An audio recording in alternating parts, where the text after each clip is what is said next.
All right, it's 12:30, so let's go ahead and get this party started. Um, all right, so welcome everyone. Let me put this music down. Um, and yeah, thanks for coming. I know that y'all have been doing the conference thing for a couple of hours now, so I appreciate y'all being here. And yeah, thank you for taking the time, and I hope that this is a generative space for everyone involved. So my name is Lori. I'm the education and advocacy coordinator at Sister Song. And I'm here to teach y'all a little bit more about reproductive justice, to talk about environmental justice, and to show some of the connections and overlaps between the two.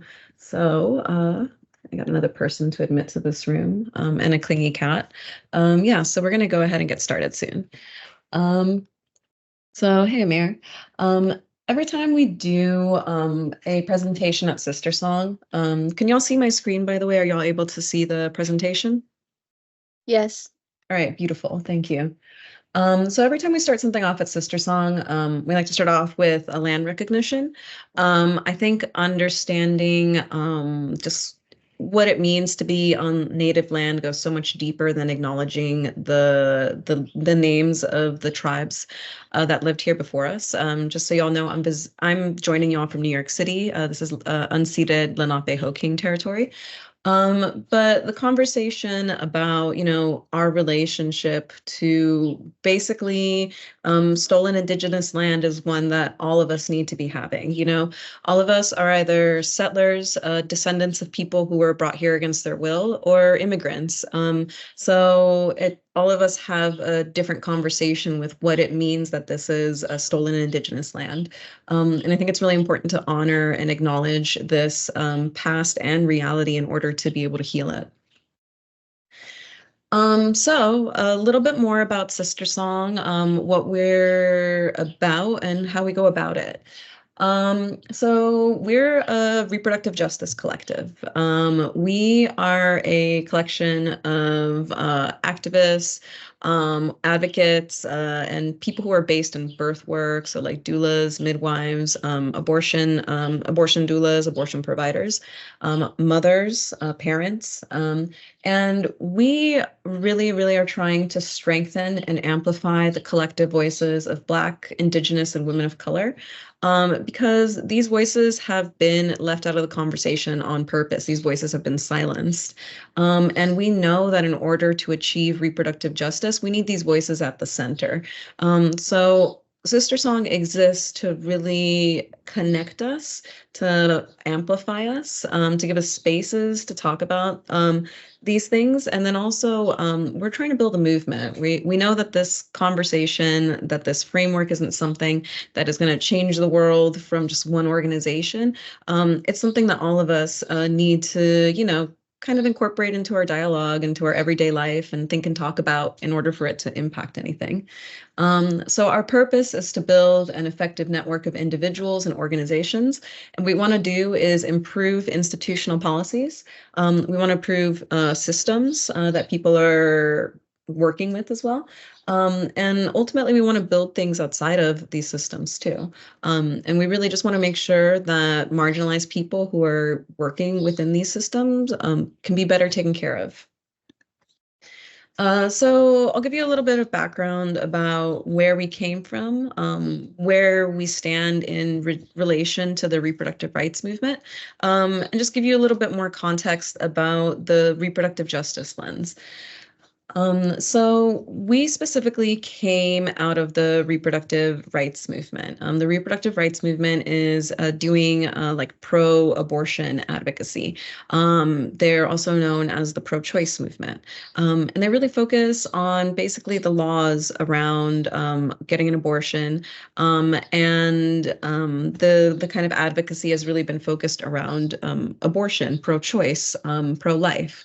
So in 1994, there was a pro-choice conference happening in Chicago, and there were 12 Black women who were at that conference. And one of the things that was happening here is that there was some proposed healthcare reform that was going to the Clinton administration, and this proposed healthcare reform, it was kind of like the precursor to Obamacare. It didn't end up getting passed. And it basically omitted a lot of really essential funding for reproductive health. And these 12 Black women got together and were like, look, we're at this conference. It's like a pro-choice conference. These are Democrats. Like supposedly these are people who are on our side. But our issues are still not being talked about. Our issues are still not being put into policy. So what we need social justice in this reproductive rights space. So that's how they originally came up with the term reproductive justice. They were like this pro-choice, pro-life binary. It's not serving us. It's not describing our experiences and what we see our people dealing with, and it's leading to us being forgotten. So reproductive justice is the conversation that they wanted to have. These 12 Black women kept on meeting, kept on strategizing, kept on, talking about how to support each other, and then also how to, build out the networks of support and to bring the insights of Black and Brown people to the forefront. So in 1997, they created what we now know as the Sister Song Reproductive Health Collective, or sorry, the Women of Color Reproductive Health Collective. And at this time, Sister Song was like a more informal organization. It didn't have like nonprofit status. It really didn't have a budget. It was just a group of people that were working in their communities, mostly in the Deep South, doing work around AIDS and HIV, doing work with domestic violence survivors, doing work around abortion, doing work in LGBTQ spaces, coming together and be like, hey, look, like, how do we support each other? How do we bring our issues to the forefront? And how do we build a movement? So in 2003, Sister Song had its first national conference. And at this conference on reproductive health and sexual right, we debuted the term reproductive justice. And at this point, it's been almost 10 years since reproductive justice was first thought of. And in those 10 years, it had become a framework. One of the founding mothers of reproductive justice, Loretta Ross, who was also the first executive director of Sister Song. She basically wrote the book on what reproductive justice is. She turned it into a framework and a theory. And that was something that we presented to people who are at the conference, because we see ourselves as a convener, a connector, and really as a place for people to start making these connections. So the RJ framework, as Loretta had developed it, was based on the human rights framework. And the human rights framework is something that comes out of the United Nations. So historically, the United Nations was created after World War II. First Lady Eleanor Roosevelt was, thinking, and she's like, wow, the Holocaust was really horrifying. There has to be a way to hold governments accountable, because governments are really good at legitimizing the immoral things that they do, like for the Nazis, the extermination of Jews, and it wasn't just Jews, it was Romani people, queer people, people who were communists, people who were biracial. There was like a very long list of people that they were going after. That was something that was like totally normalized. Similarly, in the United States, the genocide of Indigenous people and the enslavement of stolen Indigenous people from Africa has been totally normalized. And Eleanor Roosevelt was like, we need some kind of body to like govern governments even. And that was the idea behind the UN. The United States actually put the initial funding into creating the UN. And it's really funny because the administration that came directly after FDR, they distanced themselves from the UN. They were saying like, oh, it's a communist plot to overthrow the United States. And like literally every time a politician in the United States wants to like distance themselves from something, they'll call it communism. So like it's just funny to see it happen even there. And, now we're seeing that the UN basically doesn't have teeth as an organization. It like comes together and like writes all these resolutions, but they don't go anywhere. And that's because the Western countries have veto power. And that's because they don't want to be regulated and they don't want to be called on their stuff. But regardless, there were representatives from around the world who spent 3 years working on this Declaration of Human Rights. And they were thinking and talking about, like, all right, what are the rights that people are entitled to just by virtue of being human? What do we want to say that people deserve and need? And this was a really different way of thinking and talking about what people deserve and need. Before this, we were really thinking and talking about what people deserve and need in terms of government constitutions. If you look at the pro-choice, pro-life movement, that's very much based in like legalizing the right to abortion, but doing it in through the Constitution in ways that like don't actually protect it, which is why it was rather easy to overthrow Dobbs. So basically, Loretta was like, all right, I'm not going to base this RJ framework in the Constitution. The Constitution isn't leading us anywhere. I'm going to base it in the human rights framework, because that's something that people from around the world have worked on. And it's something also that people from the global South were using to advocate for themselves. So Loretta doing her organizing, she seeing people from the global South advocating for themselves using the human rights framework that actually inspired her in writing the reproductive justice framework. So a lot of background, a lot of context, but the RJ framework is based in the human rights framework. And what the RJ framework is doing is really taking back this idea that, our right to choose an abortion is at the center of what we should be fighting for in terms of reproductive health and reproductive rights. And it broadens the conversation, and it also is a framework that is used to bring other people into movement. So the first tenet of RJ is that every individual has the human right to decide if and when they will have a child and the conditions under which they will give birth. So, abortion advocacy focuses all on your right to not have a child, but people need a right to have a child just as much, and we need to think about that and protect that, especially because, again, this is a framework coming from a Black and Brown perspective. We know that our reproduction has been controlled, and our reproduction is something that we have not always been able to make decisions about when to have children and how to have children. So that is the absolute first tenet of RJ. And then being able to choose the conditions under which you give birth. It's being able to choose to have a doula or midwife assist you in birth, and to not be forced to give birth in conditions that you don't want to be in. The second tenet of RJ is that every individual has the human right to decide if they will not have a child and their options for preventing or ending a pregnancy. So here's where we see the right to abortion named, but it is, we're not using the word abortion.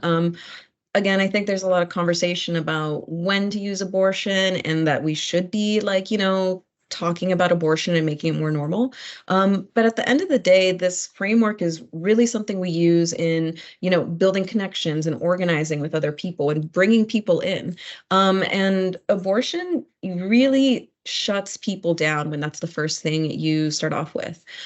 So this is where the right to have an abortion is explicitly named. And I think, again, it's important that we don't use the word abortion, not because you shouldn't use it, but because it helps bring people in. The third tenet of RJ is that every individual has the human right to parent the children they already have with the necessary social supports in safe environments and healthy communities, and without fear of violence from individuals or the state. So pro-choice, pro-life, both sides, the conversation ends at pregnancy. Neither side is talking about, all right, what happens when that baby is born? How do we make sure that that baby is taken care of? I think the pro-choice movement likes to pretend like it cares, but like their solutions are based in like stigma, like stereotypes, and like truly like imagination, like not in people's realities. Like if you talk to people who actually like go through the foster care system, it's not as easy as a pro-choice advocate would make it seem to be adopted, you know? So like this is, I think, what makes the RJ framework just something so different and so much more compelling to build off of. Because we are thinking about, all right, like once people have children, they should be able to parent those children. Those children should be able to feel safe. Those children shouldn't be under fear of violence from the state. Again, we're Black and brown, and we understand that the state directly persecutes Black and brown people. So that's something that we're going to explicitly talk about in this framework because it doesn't just affect Black and brown people, it affects everybody. Like you shouldn't want a society that is built on apartheid and persecuting some members of your society, you know? Um, so ultimately, the RJ framework can be summed up in the fourth tenet, which is bodily autonomy free from all forms of reproductive oppression. Um, so here's another breakdown of just how we're really trying to expand the conversation beyond choice, because we find it to be a limited conversation. So in the reproductive justice field, we're really trying to center the lived experiences of marginalized people, because putting marginalized people at the center of our systems actually benefits everybody. And we want to identify, we want to navigate, and we want to transform oppressive systems. And part of being able to identify oppressive systems is being able to name them. So a lot of my work and training is about teaching people about fascism and oppression and white supremacy and how those things work. So, you know, that's the more like direct stuff that we're like grounded in. But as I said, reproductive justice is a framework that's really based in like Southern resiliency movement, Southern liberation movement. And it's not something that just, you know, came to be in 1994. It's grounded in a history of resistance. So one of our founding mothers would be Sojourner Truth, the abolitionist, who says, religion without humanity is very poor human stuff. One of the things that we really recognize in RJ is that we got a lot of people of faith, and that those people of faith are not to be dismissed or not to be seen as like inferior or stupid or backwards, but really these are people who are parts of our communities just as much as anyone else, and that like they also like need to be brought along in this RJ conversation. You know, the human rights or the civil rights movement really came out of the Black church. So again, you're working in the South, you know that like these people of faith are like so essential to involve in your organizing. Um, so another founding mother would be the writer and poet Audre Lorde. And intersectionality is one of the big tools in RJ. It's one of the ways we, you know, think about and navigate power and identify power.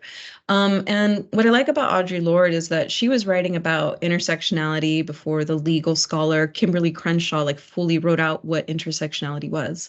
And what Audre Lorde says is there's no thing as a single issue struggle because we do not live single issue lives. So just that recognition that these things are deeply interconnected.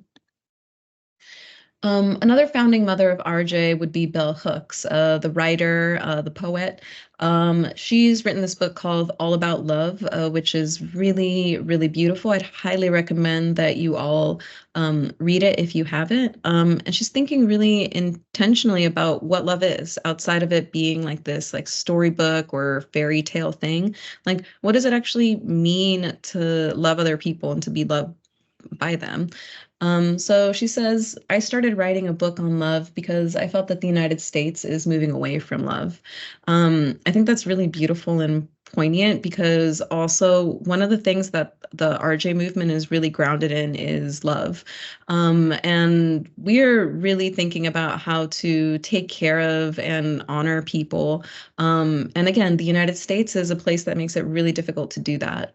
So we really love our bell hooks for like writing about that explicitly, and calling out the US for being a loveless place.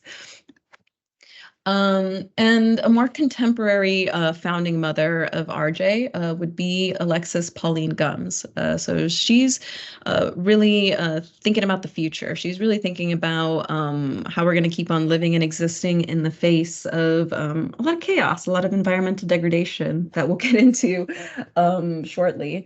But what she has to say is that we are making a claim that should be obvious but is often overlooked. In order to collectively figure out how to sustain and support our evolving species, in order to participate in and demand a society where people help to create each other instead of too often destroying each other, we need to look at the practice of creating, nurturing, affirming, and supporting life that we call mothering. I think this is beautiful, and I think it's so incredibly important to center the practice of mothering and to really think about what it looks like to mother outside of exploitation. So much of my experience with like motherhood and ideas about motherhood are really set up to exploit women, to, work them to the bone and to shame them when they don't do those things. I think it's really important to start thinking about how we like really rethink what it means to mother and how we support mothers as well. Um, Ultimately, the reproductive justice framework is just one part of a larger conversation. And this larger conversation is healing justice.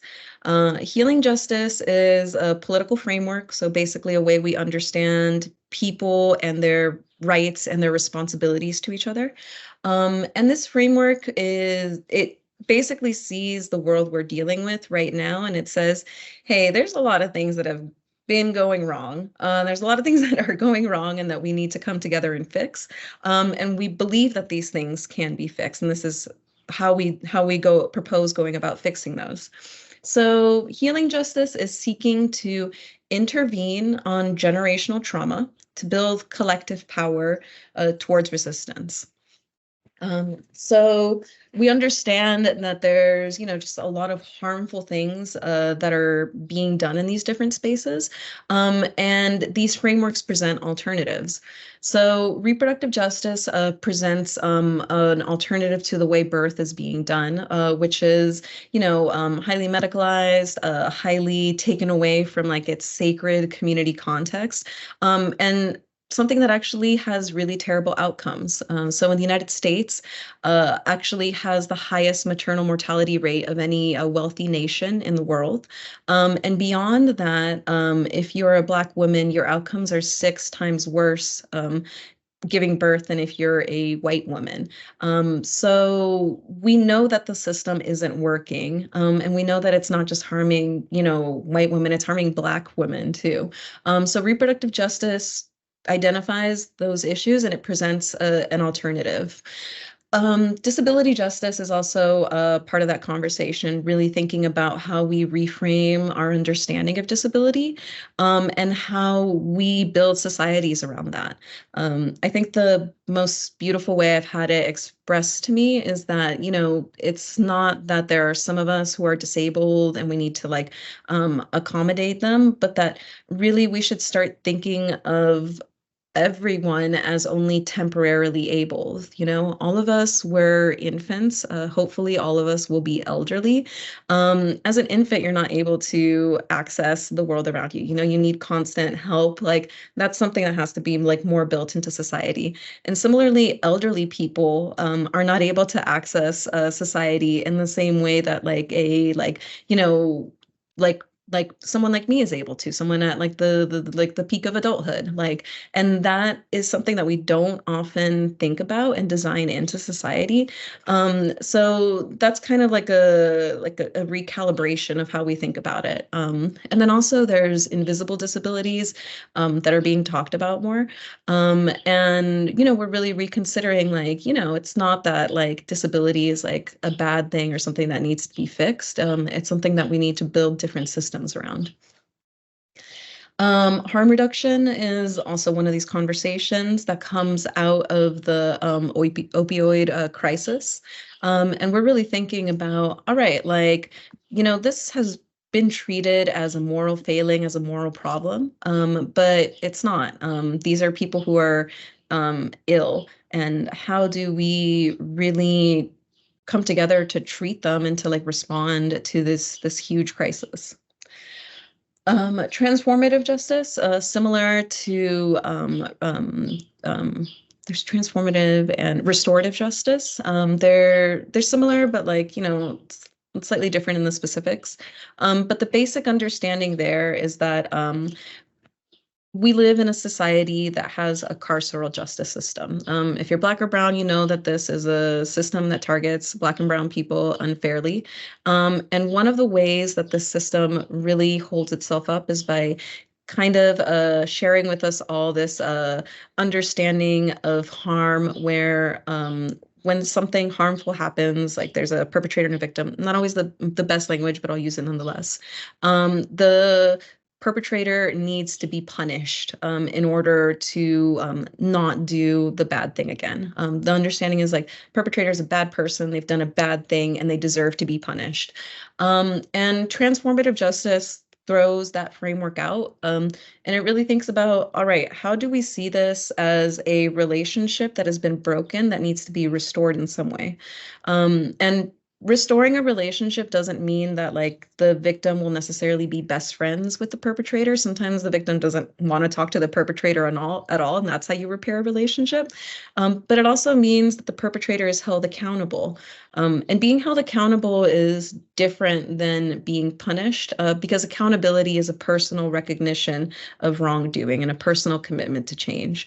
So how you build those things up, it's based in like, teaching people different things about how you solve conflict. Queer liberation, similarly, is part of this healing justice conversation. We understand that, like, patriarchy, the oppression of women, is also very interested in the oppression of queer people. The way that patriarchy oppresses women and queer people is different, but nonetheless very related, because ultimately it is cis het men who are exerting control and power over others. So queer liberation, absolutely essential to this healing justice conversation. And what we'll be diving deeper into today is environmental justice and how that's part of this healing justice conversation and how it overlaps with reproductive justice. So the cool thing about all of these different conversations is that they're all happen kind of in tandem. In order to start like more deeply talking about reproductive justice, it's important to be able to more deeply talk about transformative justice. It's important to more deeply be able to talk about disability justice and queer liberation. And similarly, it's just as important to be able to talk about environmental justice.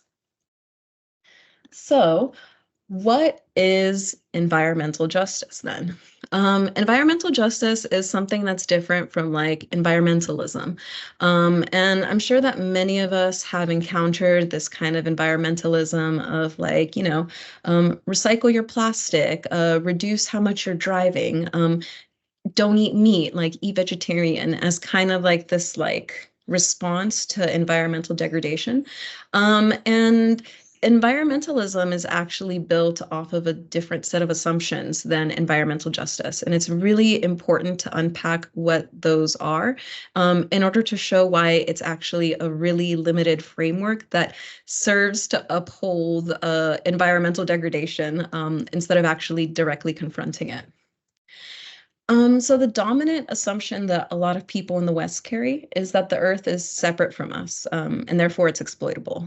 So this kind of thinking has us, building on land the way we do, has us building roads in the way we do, has us, polluting waterways in the way we do. And again, don't think about this as like an individual like person thing. Also think about it as like a systemic thing, the way our systems treat and work with these things.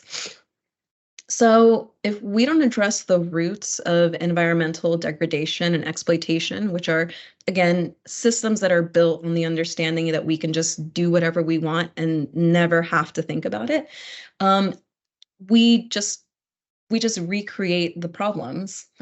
So we need to address those roots of exploitation.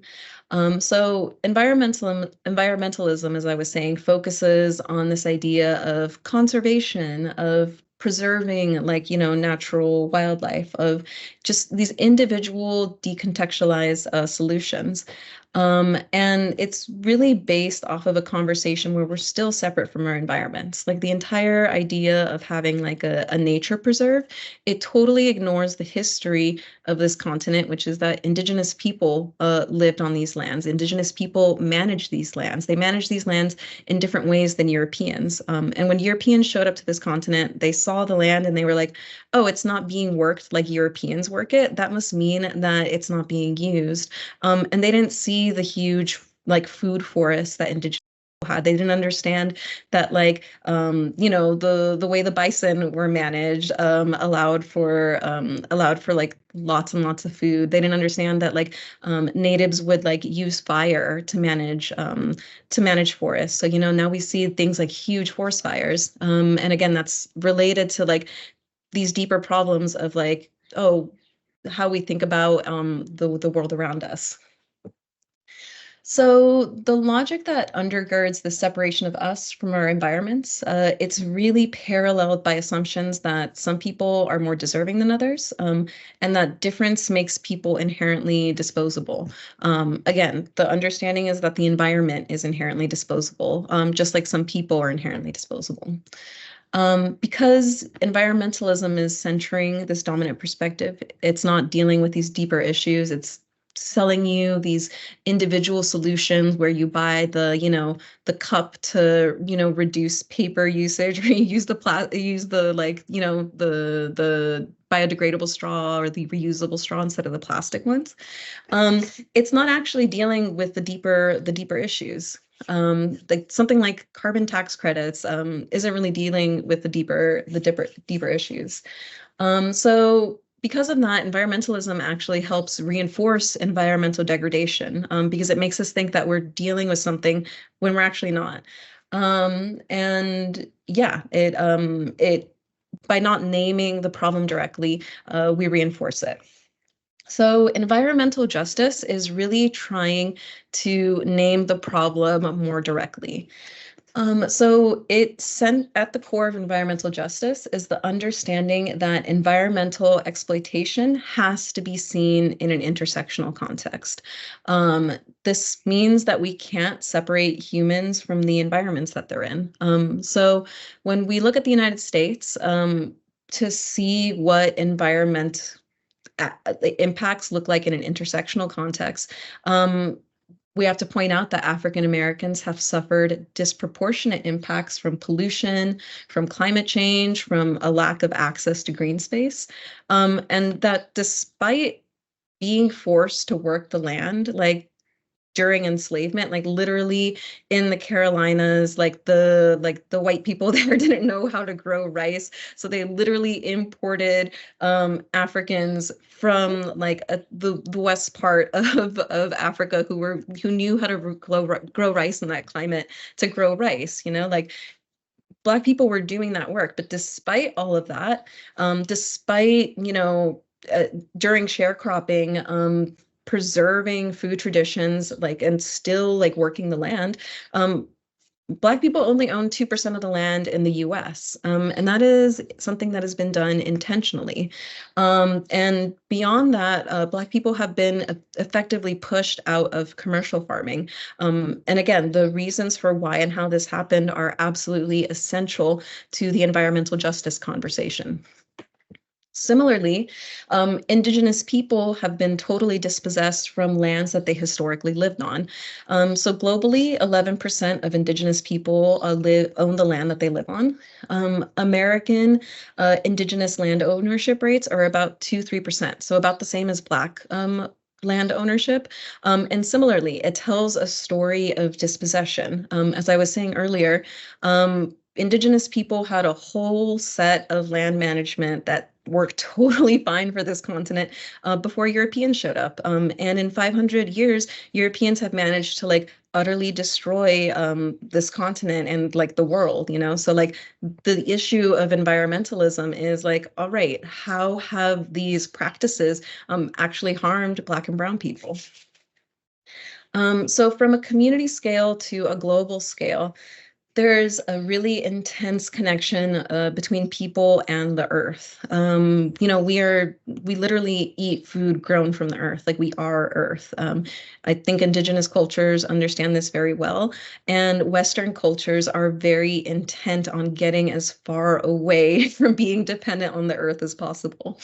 Um, so our current moment of environmental catastrophe can be much better understood and addressed if we have a really solid understanding of the way white supremacy and colonialism have led to environmental degradation.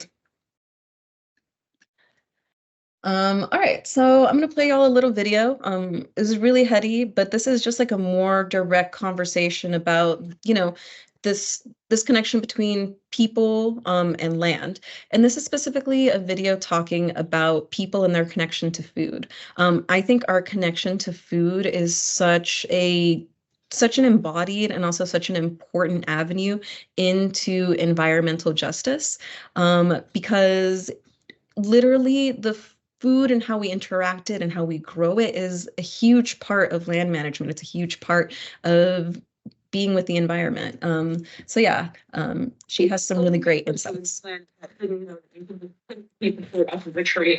Right, yeah, there's actually like a whole story for why you don't know that, and I made a chart to explain it. That's the lemon. Unsurprising to anyone who knows anything about US history, the first part of the story hinges around racism. So there was racism, and then there was the Emancipation Proclamation. If you don't remember, that was when Hat Man said that we were people now. But after that happened, previously to being freed, slaves like foraged and fished and trapped on the lands where they were being held, like on the plantations they worked on. But the plantation owners were like, "Whoa, buddy, you could gather things when you worked here for free." But I don't like that now. So because of that, the South passes a bunch of laws that turns trespassing from a civil offense to a criminal offense. And that was specifically to keep Black and Indigenous people from foraging on land they don't own. And the kicker of that is they don't own land. So bing, bang, boom, those laws also catch on nationwide. So the first chapter of our story closes with people not being able to gather fruits, foods, any sort on land that doesn't belong to them. So that concludes this chapter. The next chapter, also racism. For thousands of years, indigenous groups here in North America managed lands and waters using all sorts of methods like controlled burns, and they formed mutually beneficial relationships with a lot of the plants and the animals and the fungi. And then after that, white people, they got here and they said, this does not look like a farm. So obviously, no one must be tending to it. Hashtag untouched wilderness. Hashtag we about to wild out in these streams. And they wilded out so hard that they decided we need to set aside some land where we're not allowed to wild out anymore. And they did that through the Park Service. But when they created the Park Service, they used hands-off conservation, which was based in this original idea that the land didn't look like people were tending to it because it didn't use European farming methods. And so they believed in order to keep the lands immaculate, no one could touch them. And so with that, you can also now not gather food in parks. Love you. So to catch you up, that is now no free food from private land and also no free food from public land. So you can gather food on your own land. So obviously we would still learn how to do that, right? Wrong. Our final chapter and why you don't know that you can gather lemons from trees, classism. All the isms are getting their time. Welcome to the 1900s, jazz and dust bowl. Oh no, world war. And as we get close to the halfway point of this century, grocery stores and refrigerators are popping up. It is the cool kid way to be getting all of your food. Oh, only poor people gather their own food. By the 1960s, that's how people were feeling about foraging, by and large. Of course, this doesn't mean everybody. Which then leads to, oh my God, no one likes me anymore because Barbara said I act poor. And so what did people do? They stopped foraging. They stopped picking their own food. No one wants to look poor. Everyone wants to keep up with the Joneses. And who were those people? Our parents and grandparents. And some of you guys are infants, so probably great-grandparents too. So you know who didn't teach us about any of those things? Our parents and our grandparents. So now a lot of people our age don't know. It led to what I call the big food forgetting, in which people in Western communities are super detached from their food. We have no part in it anymore, except for what we pick out at the grocery store, really. And that is why my homegirl thought that her store lemons and her tree lemons were not the same lemons. Honestly, it could happen to anybody. I know people are giving her a rough time in the comments. And that big food forgetting is part of the reason why I make the content that I do, teaching people what wild food they can find in their own neighborhoods. I think we deserve to remember. Anyway, thanks for coming to my TED Talk. Happy snacking, don't die. Yeah, I love her so much. I think she's so funny and also like has such like deep analysis that is presented so charmingly. Um, so yeah, what are the takeaways from this video? And how does it relate to this conversation about environmental justice and reproductive justice? So the history of environmental exploitation, just like the history of reproductive injustice, is something that absolutely has to be understood in the context of the exploitation of Black and Indigenous people. This racism is central to the injustices that we see. Like, to go back to the mortality conversation, like, yes, maternal mortality is 6 times worse for Black women than it is for white women, but the maternal mortality rate is still outrageously high for white women. And we know from our work that the reasons for all of this, the medical racism, stereotypes, the way that we give care, those things are based in racism. They're based in anti-Blackness. They're based in white supremacy. Even the fact that women give birth on their backs is something that came out of making it easier for male doctors to see the birth. Like if you see how doulas and midwives like do births with like water births, like women usually squat. It leads to like less tearing, and it generally is safer. But again, those racisms, those like ideas that are based on like racism, we know in the maternal health world that this racism has directly led to the highest rates of maternal mortality, again, not just for Black women, but for white women as well. So environmental exploitation similarly absolutely has to be understood in the context of racism. As Alexis was mentioning, like the entire logic of the way we farm, of the way that we manage land, and by we, I mean the United States, I don't mean like me as a brown person, is based in these logics that are really racist. It's based in coming to this country and not seeing Europeans, and therefore assuming that nothing was being done, and then creating a lot of problems in the process. So food is an incredibly important place to look at environmental justice. Not only is farming as it's done currently incredibly resource heavy, like the way that fertilizers are used leads to like huge environmental washouts. You get those fertilizers in a pond, all the fish die, there's an algae bloom, like it also depletes the soil the way that farming is done. So food is a very direct connection that we have to land.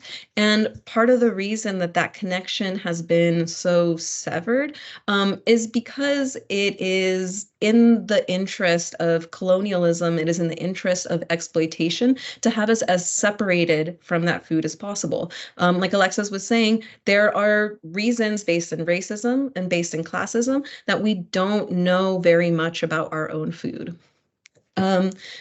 The commercialization of food parallels the commercialization of nearly all aspects of our lives.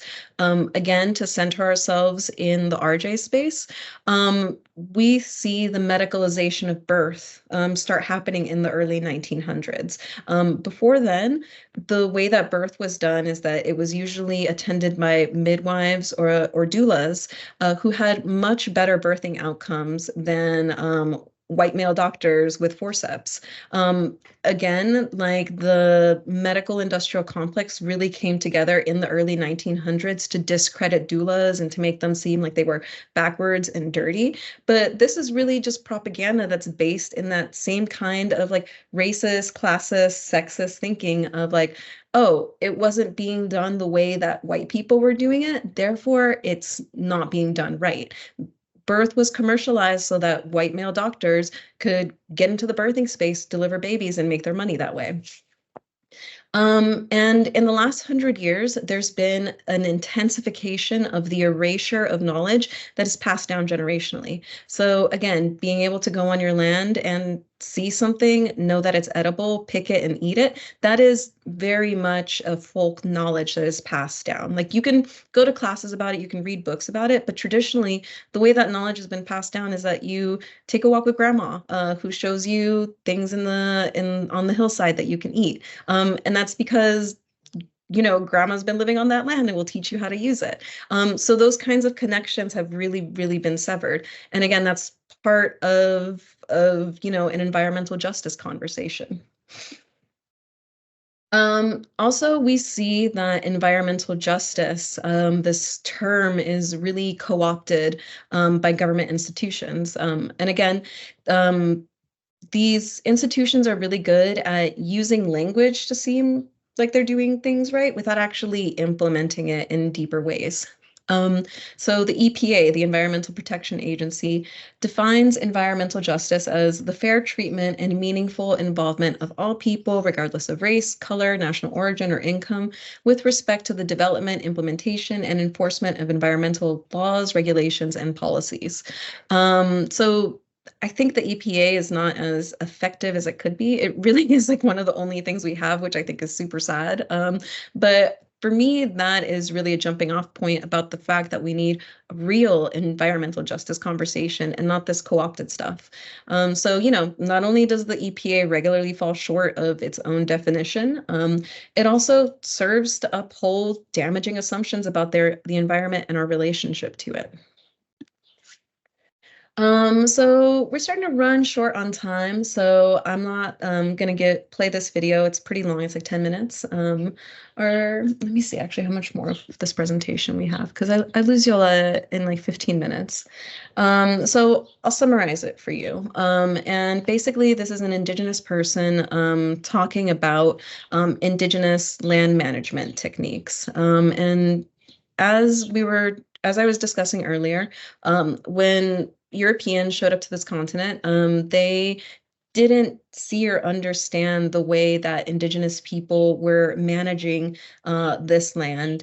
And they totally disregarded it and brought in their own farming.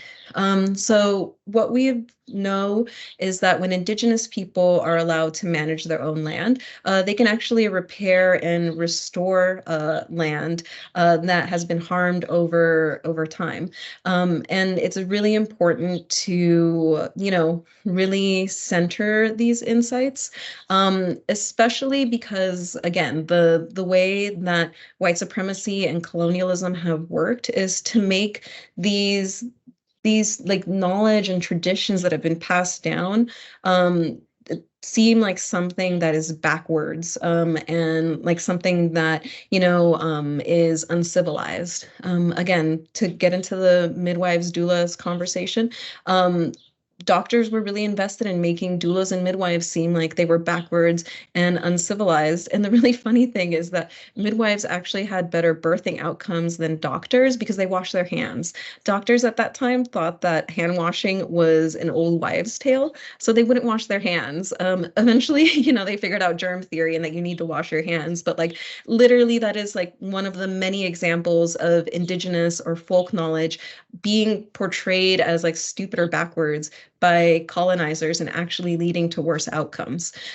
So the conversation about, Indigenous people and land is really, Indigenous people have been living on these lands for ages. It's really in our best interest to make sure that they have access to these lands and to managing these lands, because they know how to manage them in harmony.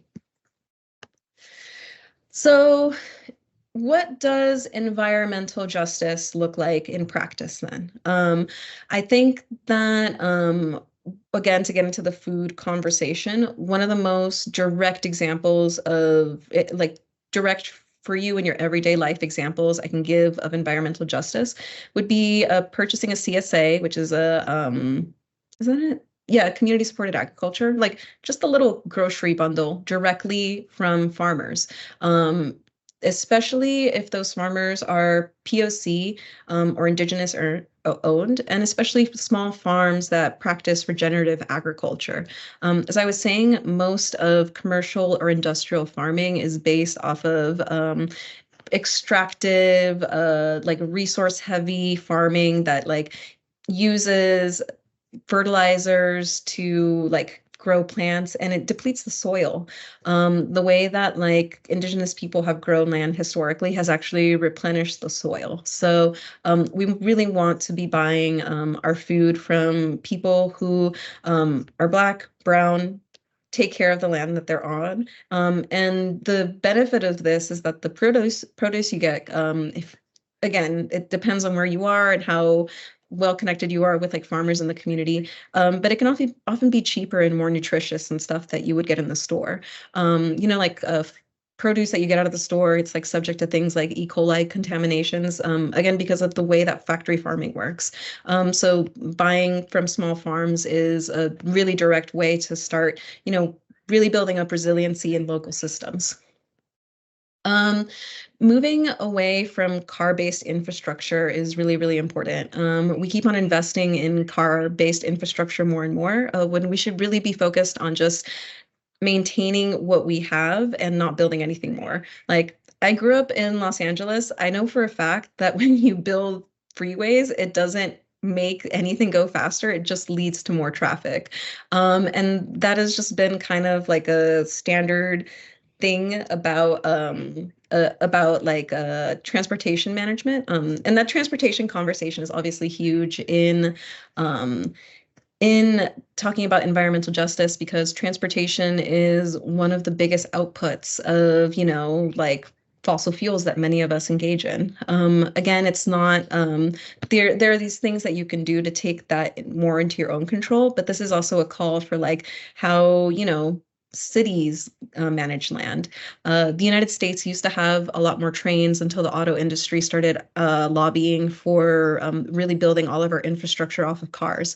And I think we're really starting to see the long-term bad effects of really focusing on hyper individualized solutions to transportation. Similarly, we have to be wary of tech-based environmental solutions. So something that I would point out would be like electric vehicles. So electric vehicles are presented as kind of like this solution to the car problem, really presenting them as being like eco-friendly, but they're actually not. Again, because this isn't a deeper conversation about the car conversation isn't a deeper conversation about justice. So the batteries that power electric vehicles, the minerals that are mined for them are mined in heavy conflict territories. Like, Palestine is undergoing a genocide right now. The Congo is also undergoing a genocide. And that's because the Congo sits on huge reserves of minerals that we use to, create the chips in these phones, that we use to create the batteries that go inside of cars. So already from the beginning, it's based in exploitation. So that is something that we have to be really critical of. But beyond that, like these tech-based solutions, they aren't really grounded in reality as much as they like to pretend they are. And I think we really need to focus on the reality of things. So again, to look at the electric vehicle, another thing that I don't see talked about ever really, and just for some background, I'm a mechanic. I'm a bicycle and motorcycle mechanic, so I like spend a lot of time thinking about these things. Um, but most of the microplastic pollution in the water actually comes from runoff from roads. So when wheels spin on the road, they leave little plastic particles behind. The water comes, washes all of that plastic into the water. That's why we have microplastics. So electric vehicles are heavier than gas vehicles. And because of this, when they're running on the road, they actually wear their tires out faster. So in addition to being based in conflict minerals, they also lead to more microplastic pollution. And that's not something you ever see talked about. So again, we got to make sure that like these tech solutions, they're grounded in reality. Another environmental justice in practice would be forestry management that's informed by meaningful involvement of Indigenous and POC communities. Again, Indigenous communities been living on these lands for time immemorial, have been living in harmony with them. When they are brought into land management, there is incredible outcomes, and you can do so much incredible work healing land when you work with Indigenous communities.